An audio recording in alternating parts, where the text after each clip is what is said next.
Okay, so we're still live. I turned off and on my camera because it slept the entire time I was talking to you guys. So yeah, what the setup that I did was I have this Andover mount wherein I can mount two devices. The one I'm recording now with is my Vivo V90 Neo, and hopefully it will do its job. Yeah. Kahit pa paano you can see my screen. Let me just adjust the distance so that you can see it. You can see my screen better. Okay. Hopefully this will work. Okay. And we're still recording. So I have this muscle and nerve pain recently. That's why I opted to use my Vivo to record this session instead of using another camera, which I doubt if my right hand can accommodate. For this particular session, I'm using an autofocus lens. It's a 33 focal length and 1.4 aperture. Um, it's kind of heavy, yes, but this is more suitable for this kind of shoot wherein I just want to shoot and go, and having a manual focus would be quite boring. It won't be as intense, or it won't be as interactive, kasi I'll be spending more time tweaking the settings rather than just point and shoot and then move to the next subject. Okay. I have to change, I think, the timer for the screen downtime. My settings right now is I'm on f2.5. Let me just switch the aperture to 1.4. 1.4 is a great aperture for depth of field or shallow depth of field, or to an extent bokeh. But for street photography, it's a lot better to do it 5.6 or up or higher.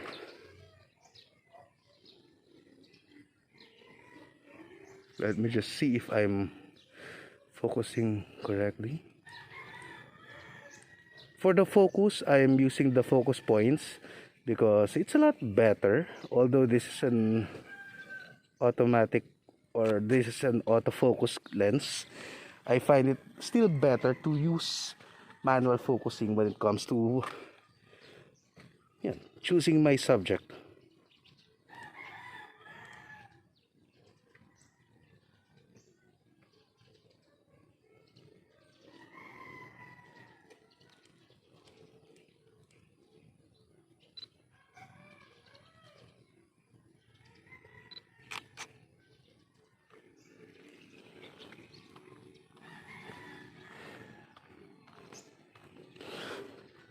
But when doing street photography, it's a lot better to use the 5.6 and up.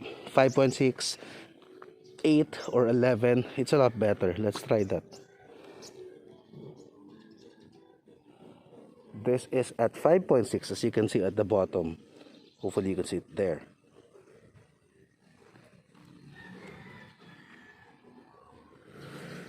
As you can see, with my settings, I'm using my rule of thirds grid.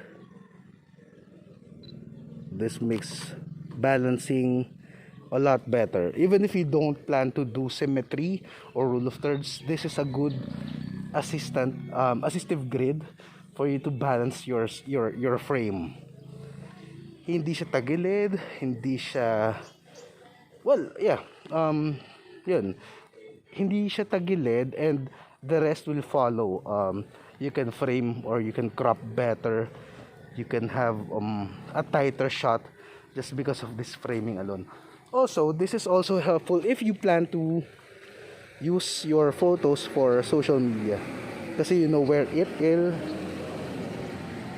you know where you can crop it later in post.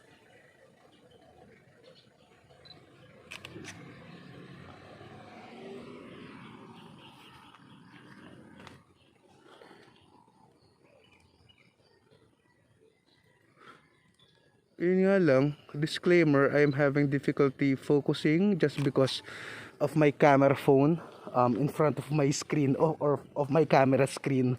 That's why I actually have to do something about this. I don't have a GoPro and I will never get one. Pero yun nga, I think it's a lot better to use a GoPro kasi mas maliit yung screen niya and it won't hinder me from looking at my Fujifilm screen. Medyo effort.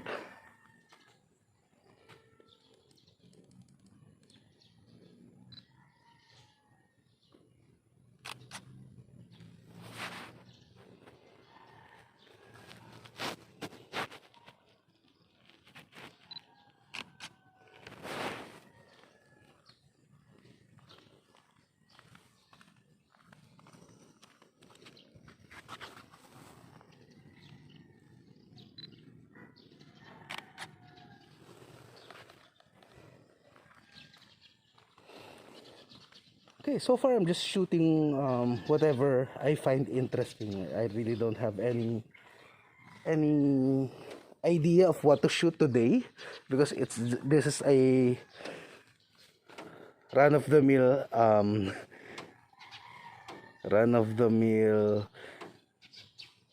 chance of waking early and and deciding to take a photo of some objects here in our subdivision.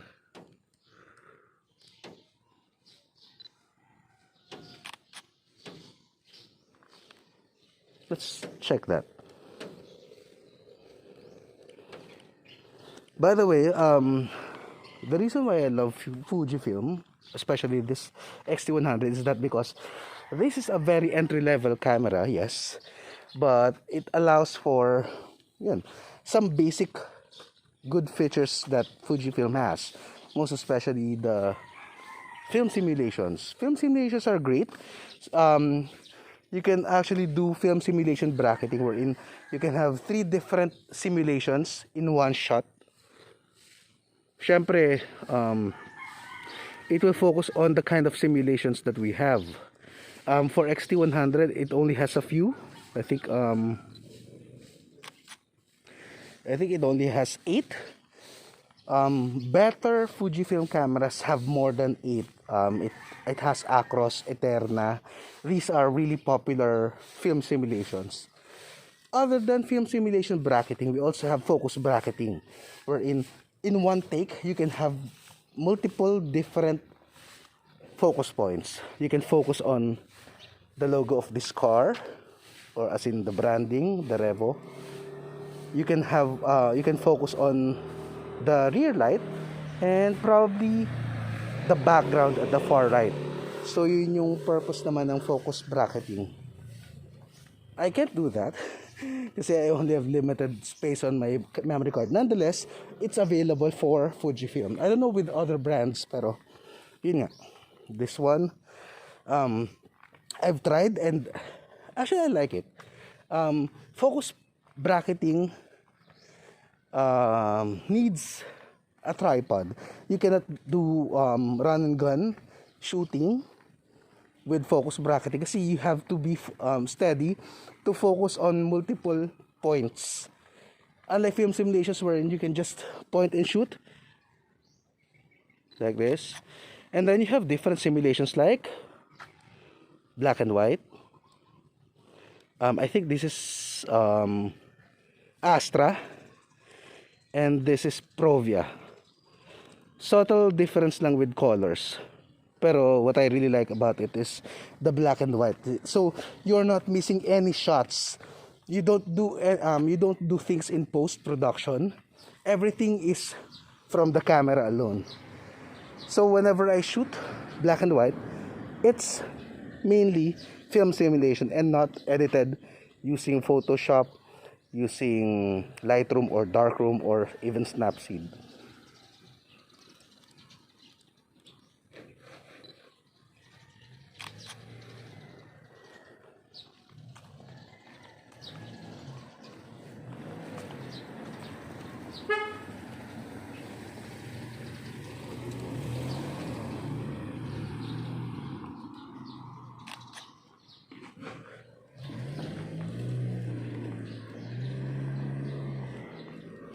Okay, that's our car.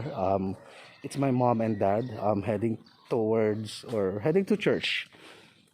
This what time is it? I think it's 6 a.m. Yeah.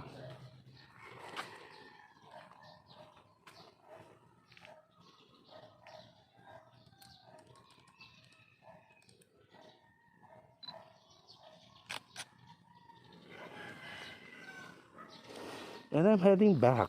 Ayoko dun sa kabila eh. Masyadong the roads are are not that smooth.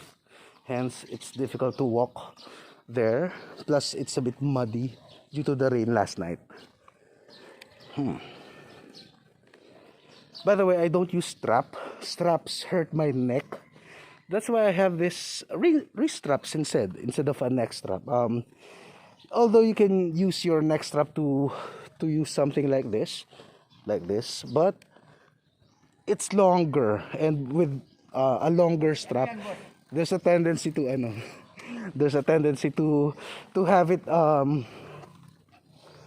sumabit sa ibang objects. Hence, eventually your camera will fall, di ba? Pag may nasabitan siya. So I try to avoid that.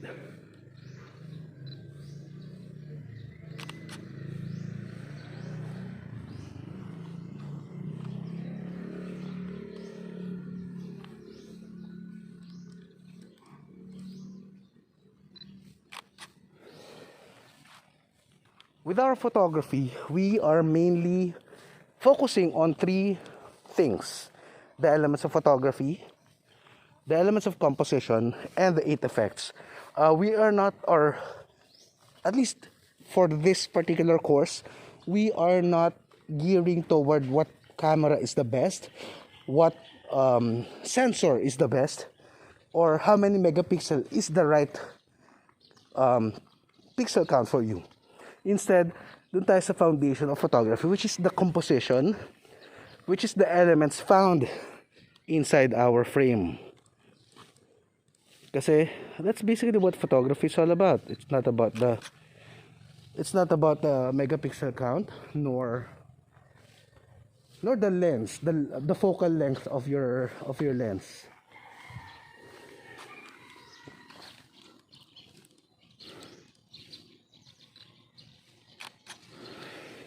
Unfortunately, using a prime lens, we don't have any chance of using any different focal length, because you're fixed in one focal length. That's basically what prime lenses is for. You have choices like 35, 50, 27, 85. Pero because it's not a zoom lens, hanggang doon ka lang. So I think it's a both blessing and a curse. Kasi you're working on a fixed lens rather than you zooming in or zooming out on a particular object. Mas maganda. Kasi it makes you more, what do you call this? It allows you to be more interactive. It allows you to be more personal with your shots.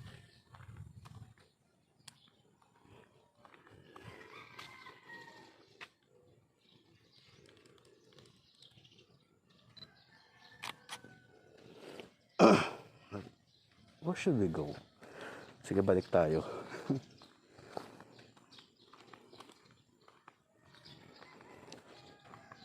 So, if you can recall, our elements of photography are, we have light. Again, light is ever present in our photos, but it's only called, or at least it's only considered light photography if you can actually present or showcase a particular light and shadow. Syempre, if you have light, definitely you should have shadow on your picture. Because if not, if everything's bright, then yeah, that's not light photography. Like this one. Wait, let me just check my watch. Okay. I'm using my smartwatch to record my walk time.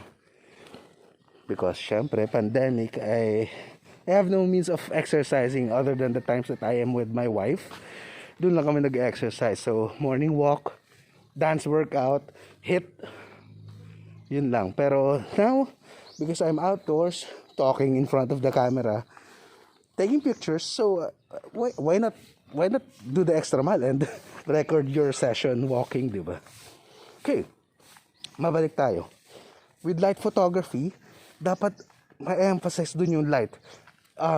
Whether it's an artificial light like fluorescent lamp, headlight, street light like those, or even the sun, dapat present doon.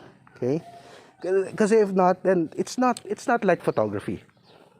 Same with colors. You can see colors everywhere, pero it will only be called color photography if you can actually emphasize a particular set of colors, not random colors that you just saw. Pero think of it as parang may color pattern yung photo mo. Usually color patterns are everywhere dahil mga bahay are not painted randomly. They have this color scheme that they follow, diba? So yun nga, look for a house that has good color scheme, diba? Brown and yellow, mga ganon. So that can be color. Pero yung random ganyan, it's not color.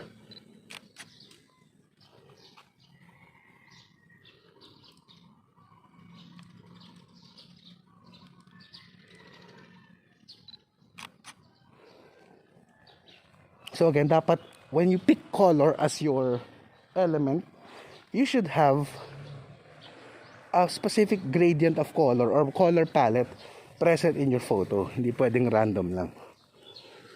Or that you focus on one color alone. Let me just use my open aperture 1.4. So we can do one depth of field here in our list. Again, because of my camera in front, because of my phone camera in front of my actual camera, it's a bit harder to frame my shots, or actually it's a bit difficult to take shots dahil hindi ko nakikita yung screen ko. Nonetheless, hopefully the shots that I took or that we took today or this morning will be good, or at least some will be good. Let's try this. So this can be color, diba?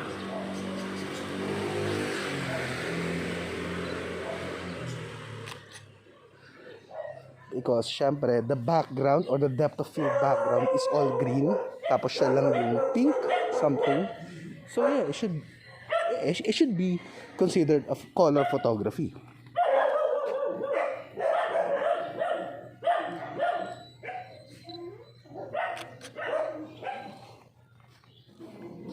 The third one for the element of photography is our moment. Moment photography are like events, things that happened spur of the moment, things that are considered noteworthy or worth note taking, diba? So this can be events like birthdays, first dates. These are a good example of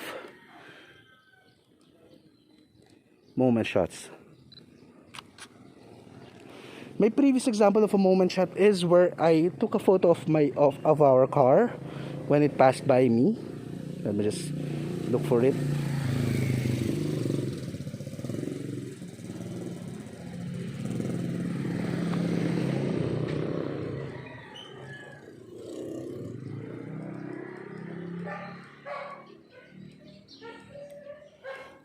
Yan. This is a good moment car because a moment shot, because again I was not expecting to see our car drive past me during this time of day. So yan, you can consider that moment. Sometimes moment happens syempre sporadically and unintentionally, but you having your camera always beside you or yun within your reach will allow you to take shots of special ones of events or moments that are unplanned and what do you call that? Kung hindi unplanned, unexpected, di ba? Let me just go back to our initial focus point, which is 5.6, or let's do it at f8 for this moment, or this morning shot here.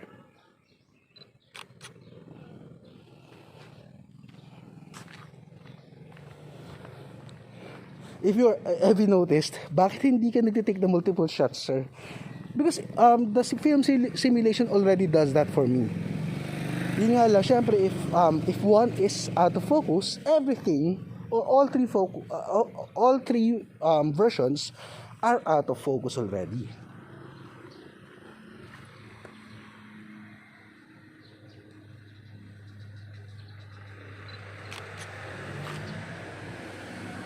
Let's try that. Looks amazing. Yeah, the black and white always looks good. Black and white photography is color photography pa rin. The absence of color, or if you want to focus on the blacks of your photo, then that's color photography pa rin, di ba? Going back to moment shot again, it should not be intentional, it should be random, it should be surprising, di ba? Those are the kinds of moment shots. Jump shots, it has become a mainstream shot. What else? Basically, jump shots lang. Like, planking still a thing? Hindi na, di ba? Pero, yeah, doing jump shots, dati, moment shot siya. Ngayon, it's typical. Pero again, always take into consideration that we have gravity. So, everything that is up will eventually go down, di ba? So, the mere fact that you catch a person mid-air, di ba? And you eternalize it with your photo, then yan, you can still consider it as a moment shot, di ba? Even if it's planned, even if it was intentional. Pero, yeah, yun lang naman ang purpose ng ating moment shot.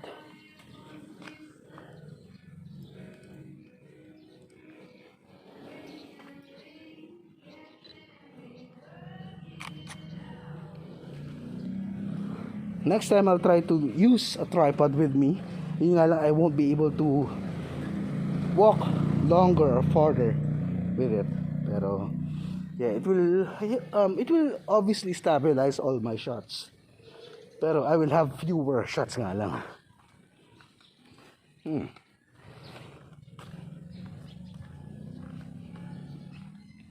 So this is our subdivision. It's very uninspiring, to say the least. Wala masyadong tao, and if there are any, hindi siya as interesting as, let's say, you're in Manila, Binondo, Baguio even.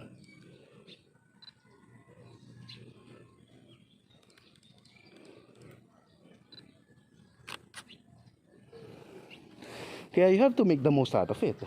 Kasi sobrang boring ng location. You will have the same situation, or you can probably have the same situation wherein wala kang makukuha ang photo sa location nyo, and that is normal. Not everyone here will be blessed with Instagram worthy shots always. Oh my god, back pain is killing me. So yun, we have light, we have color, and then we have moment. For the fourth one, we have distance. Distance is important to convey how far you are from your subject. Minsan, distance also conveys how far the subject is from an actual background. And especially if you have one with you. If not, then yeah, you being the cameraman, you being the photographer, you will create distance between you and your own background. So let's say, for example, this one. So we are conveying the distance between this side mirror and the background, which is basically the street, the entirety of the street.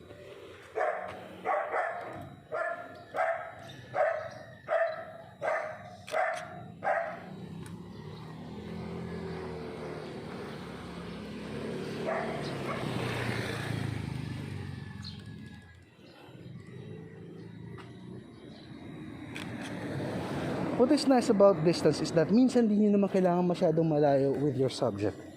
or with your background. Even the tightest shots can create distance. Yun nga, it won't be as special, di ba? If it's done that way. Pero, it's still distance. Let's say, for example, I'm looking for a different subject altogether. The pedicab driver is too far now. Not the good distance shot.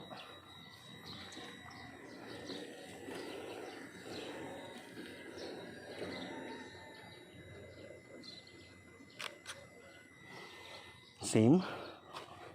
Let's just take this obligatory sunrise shot.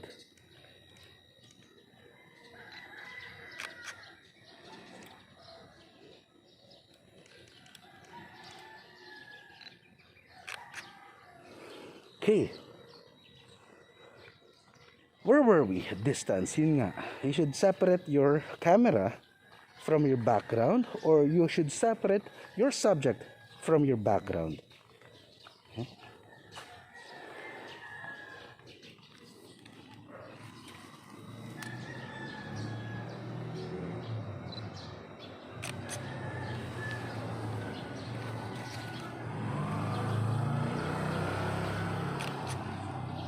Oh, that was shaky. Ang sakit sa kamay. Sorry about that. But hopefully, we can have a good one. Okay. Still in frame. Yeah. This is a bit far. Okay. Good enough. How many do we have now? We have light, we have color, we have moment, we have distance. And what's the last one? Moment and distance. Light, color, moment, distance, and God, I forgot the last one. Can you guys tell me what the last one is? The last element. Why did I forget that? Weird. Composition. Yes. Thank you. For composition, guys, composition means you are framing, or you are trying to frame your shots. Sometimes composing your shot would mean that you are adjusting, moving certain objects or certain elements in your frame. Or if not, if that is impossible, you will have to re-angle yourself.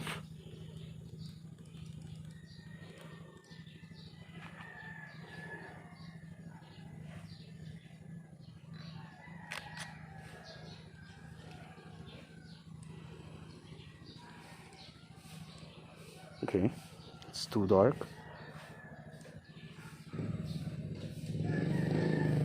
Let's try different. Yeah, F11.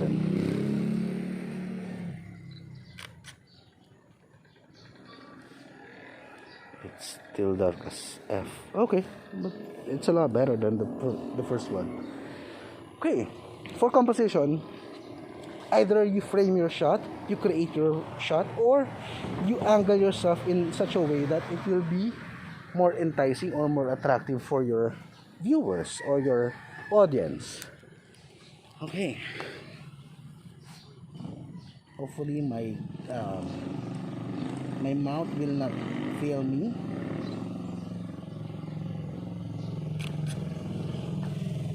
Okay, let's try that. It looks okay. Boring. The rest are boring. The black and white is okay. Let's have a different okay, this one. Where are you?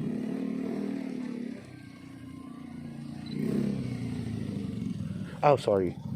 I have to move my aperture ring to f1.4 to make it. Yeah.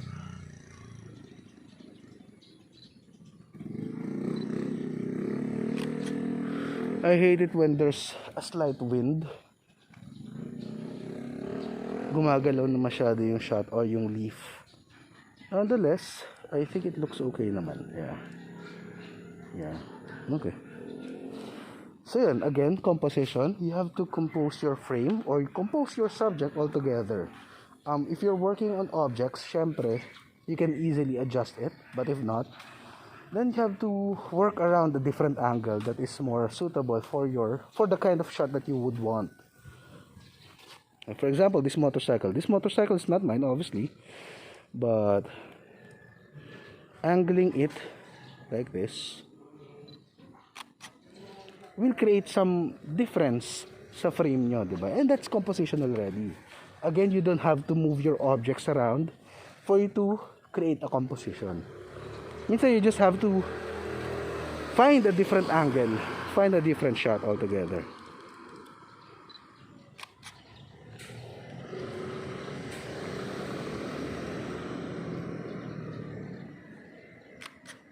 Like that.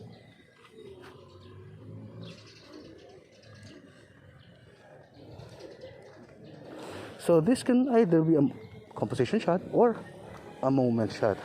Whichever's the case, we still have a shot, diba? Yun yung importante.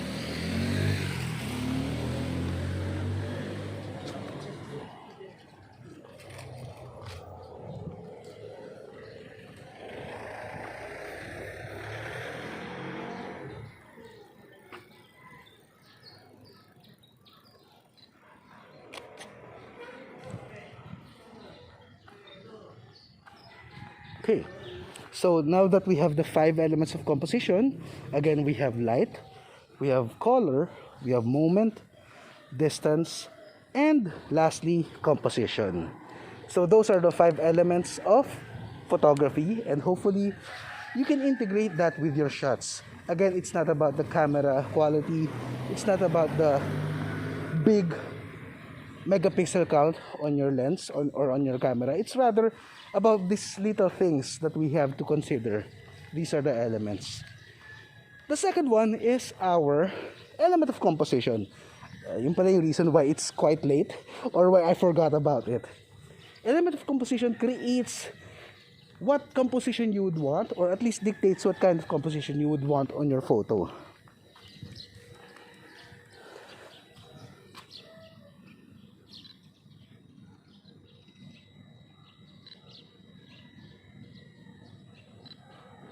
It's not.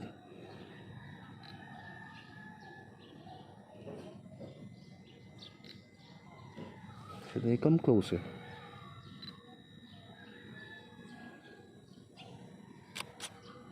Okay, hirap.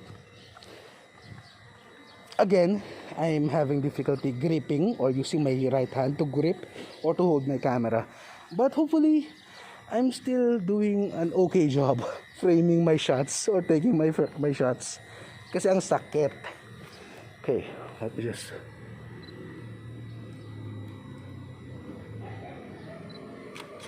Oh my god, I forgot to switch my focal point. Okay. Again, if you don't have any separation of the background, then just go for 5.6, F8, or F11 even.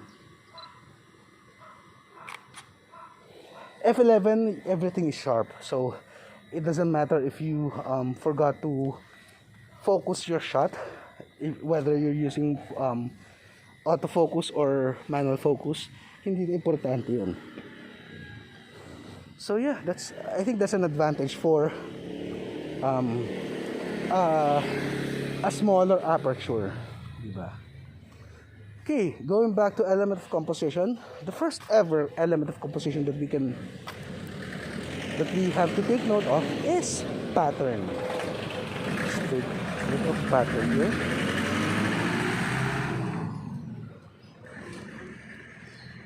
Oops, okay, pwede na yung F11.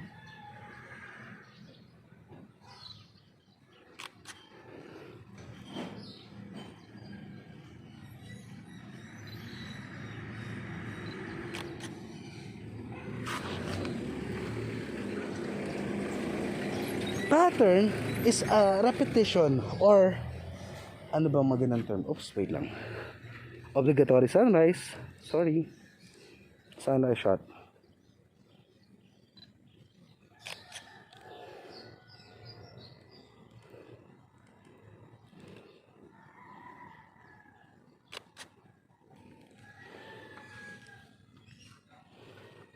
Okay. Deep blacks. I like it. Okay, good. Good take. Okay. Again, pattern should have a repetition, should have a rhythm in your photo. It can be a perfect pattern or random patterns together, like this one. This is still considered pattern. Yun nga lang, when choosing the right composition, make sure that it won't conflict with other patterns or with with other element of composition. Oh yeah, that's it.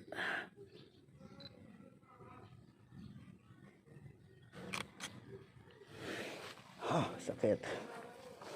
Okay, so minsan it can be pattern, yung pala it's texture, diba? So you have to be careful then choosing the right composition.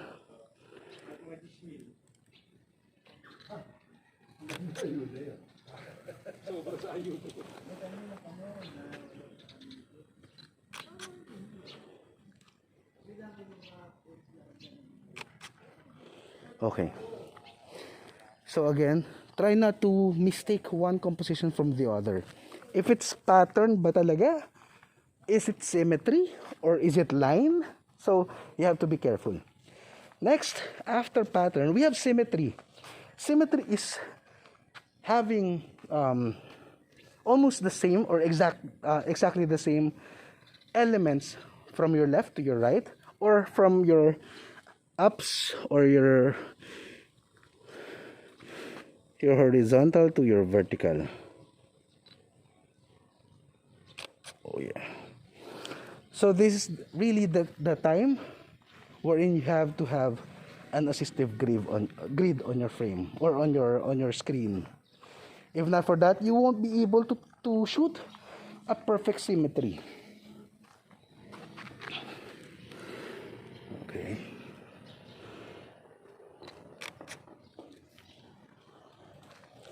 Siyempre, there are perfect symmetries and there are asymmetric shots. Asymmetric shots, it induces or it emphasizes symmetry even if it's not. But then, how do we get an asymmetric shot? Let's look for a good object or a good subject here.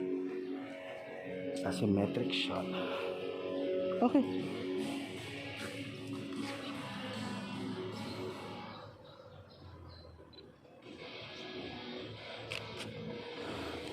So again, the door design or the gate's design is not symmetrical.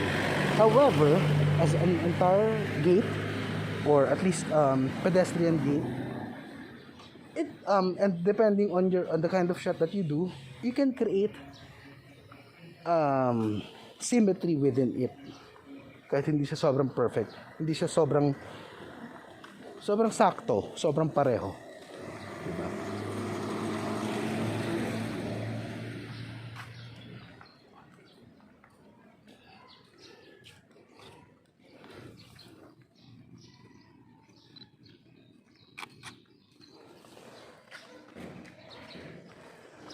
Okay, so after symmetry, we also have lines. Lines are everywhere. Ngayon, lines, you have to distinguish from patterns, from symmetry. So, hindi pwedeng, yes, symmetry siya, pero line din siya. So, it's not that possible. Or that cannot be. You have two kinds of lines. Lines that you actually see in your frame, and lines that you create either by long exposure, creating a similar or creating a sort of pattern on your photo can be considered line. Pero syempre, you have to only choose one, especially for our activity.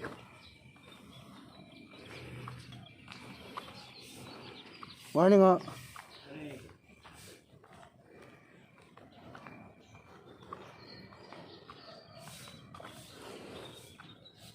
Going back, lines, let's have these electric lines.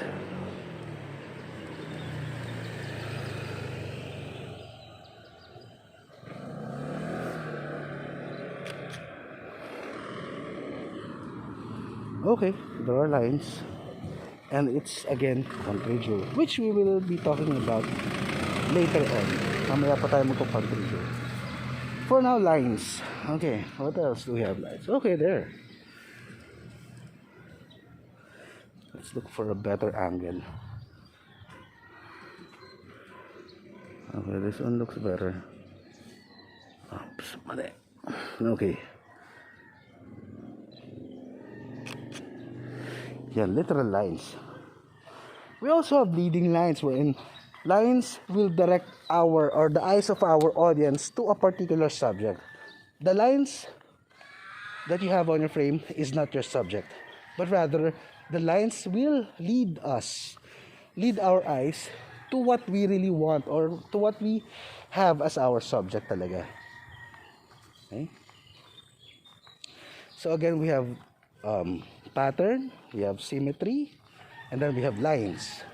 Next one is texture. Texture is a lot easier, especially living in the Philippines. You have lots of texture around you. Yun nga lang, texture as an element of composition, it needs to be the main subject, unless it's really big or it really consumes the entirety of the frame. That's the only time that, even if it's not the subject, you can actually consider it as texture. Okay?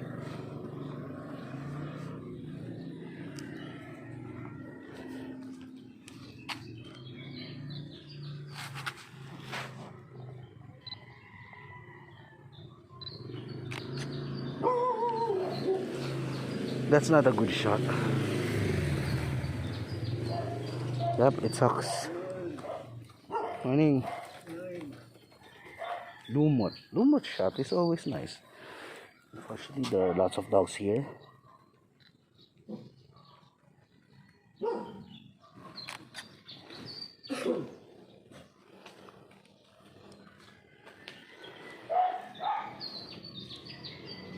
Okay. Do we have more? Let's see this tall grass pile up.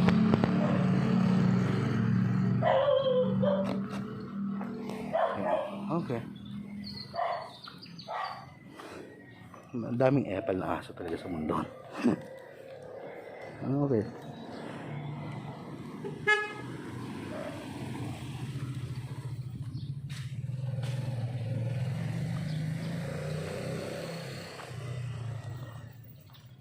So that's our car again. This time it was being used by my brother. Pangmasa yung sasakyan namin, I'm sorry. Okay, more pattern. Or sorry, more, what do you call that? More texture.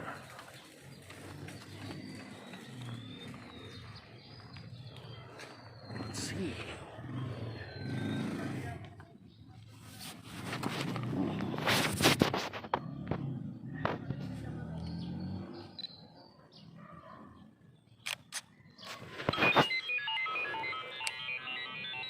Sorry, may morning alarm. What? Okay.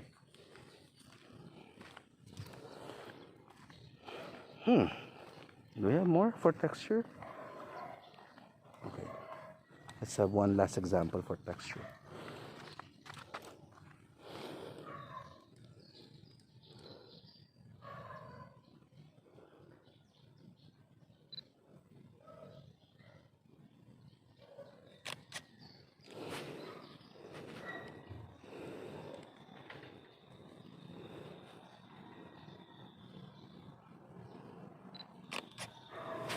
Okay.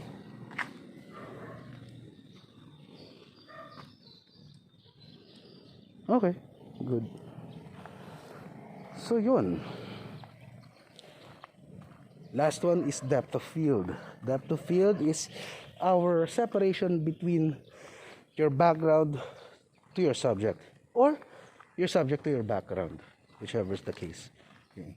Kung focus shot yung gagawin mo. Then yeah, focus shot means minsan the background yung sharp and then your subject is yung blurred. medyo artistic touch, pero wala lang, ang weird lang nun. Pero yeah, that's possible. So depth of field, let's look for a good example here. Ow. With depth of field, we have to use a lower or a wider aperture. Let's use 1.4.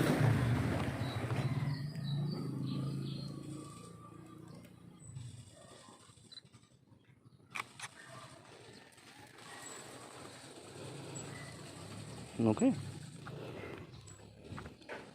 Good. So, something that you have to take note of. Bokeh is a kind of depth of field, but not every bokeh or not every depth of field can be bokeh. Okay. Bokeh, which we will get back to or we will discuss later on, is depth of field or a shallow depth of field that creates light orbs or light circles on your photo. Depth of field doesn't do that. It just fades or blends or blurs the background, pero not to the extent that it creates blurs or it creates light orbs on our photo. Okay.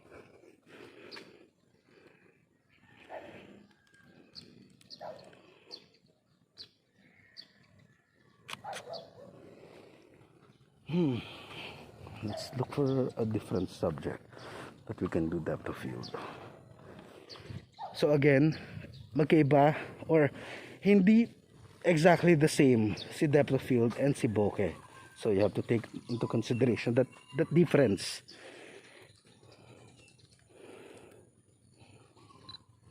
This is bokeh.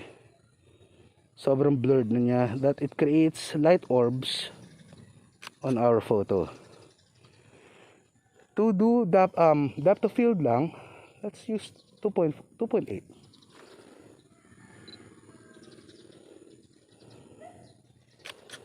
So yan, the difference between bokeh and depth of field is very trivial. Pero distinguish the difference, sobrang blurred out, sobrang light orbs na ang nakikita natin with bokeh. But with depth of field, you can still distinguish the background. Diba? Ganyan pa rin yan. Alam mong greens ang background niya. Okay? Next, wait, that's the 5 elements of composition na pala. So again, we have pattern, we have symmetry, we have lines, we have texture, and then we have our depth of field. So those are the 5 elements of composition. Ngayon, we'll now go to the 8 effects in photography.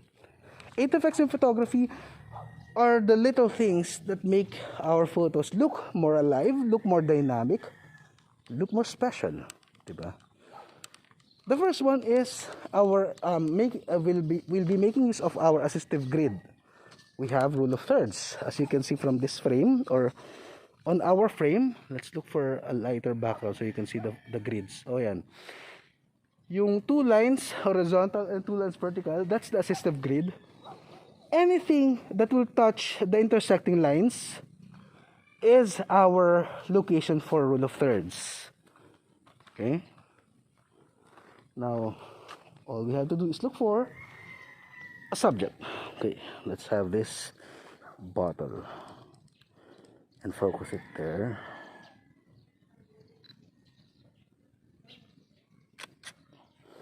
So yan, rule of thirds na siya. Again, intersecting line. Siyempre, if you have an entire body, then yun, wala na kayong kailangang baguhin doon, di ba? It just so happens na if specific subject or part ng katawan ang gusto nyong gawing pinaka main subject, then you have to have those subjects within the reach of the intersecting lines. Okay, for example, itong car, pero ang pinaka main subject mo is the side mirror. So dapat andun yung subject natin. Okay, so the car entirety is not the main subject, but rather the side mirror lang. Okay. Okay, next is Siyempre, if we have rule of thirds, we should also have our Fibonacci sequence. Fibonacci sequence is very similar to our rule of thirds. The difference lang is that some cameras won't have that, especially this Fujifilm. Pero what is common about Fibonacci sequence is it feels more like a rule of thirds. Iba nga lang yung grid niya. Let's see if meron ako dito. If not, then I'll just bring it.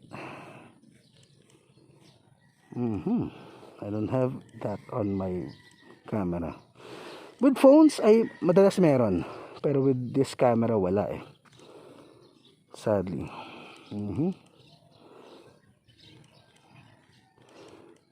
Manual assist, unfortunately wala siya. Nonetheless, let's try to have that. Fibonacci sequence again is similar, very similar to rule of thirds. So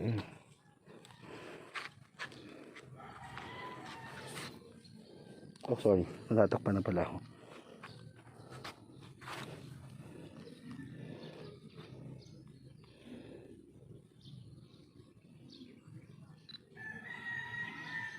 That's a boring shot.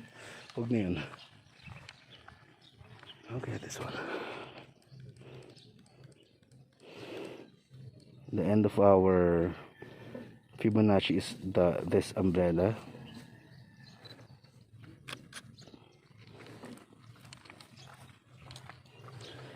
After Fibonacci sequence, or after the golden mean or the golden rectangle, we have our fill flash. Wait, huwag muna fill flash. Let's have a more simpler shot. We have rule of thirds, we have Fibonacci sequence or golden mean. Let's have golden hour. Basically, everything that we shot so far are golden hour. Pero hanap tayo ng magandang shot for this segment. How long have I been talking? Almost an hour. Not bad. Okay.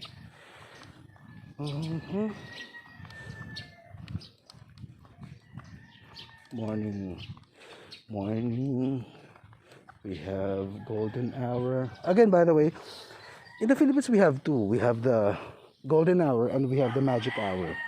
Golden hour for other countries, dusk and dawn, sometimes they have the same golden hues in their photos. Pero in the Philippines or any tropic countries, magic hour na yung hapon, yung 5 o'clock, 6 o'clock. It's more on magenta, blue, may green ba? I don't know. Pero if it's orange, yellow, or gold, it's golden hour.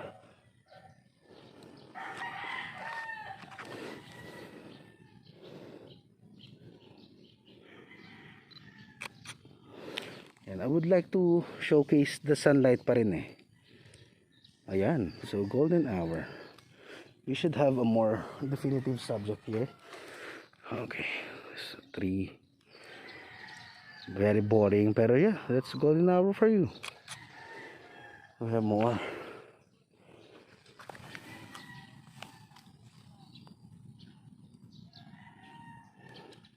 What? Let me just switch to F8. Okay.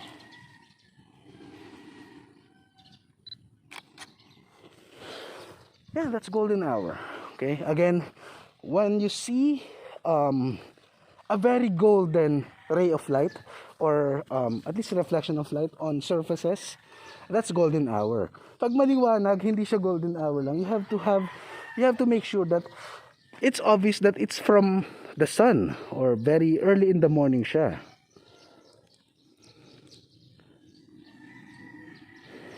Just frame my shot a bit.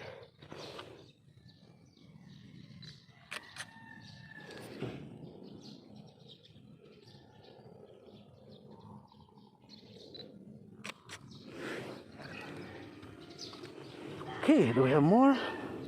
So again, we have rule of thirds, we have Fibonacci sequence or golden mean, and then we have golden hour. Model, pre-model.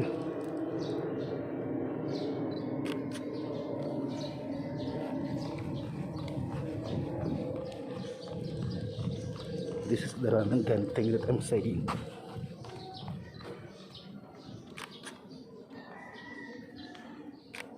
Okay.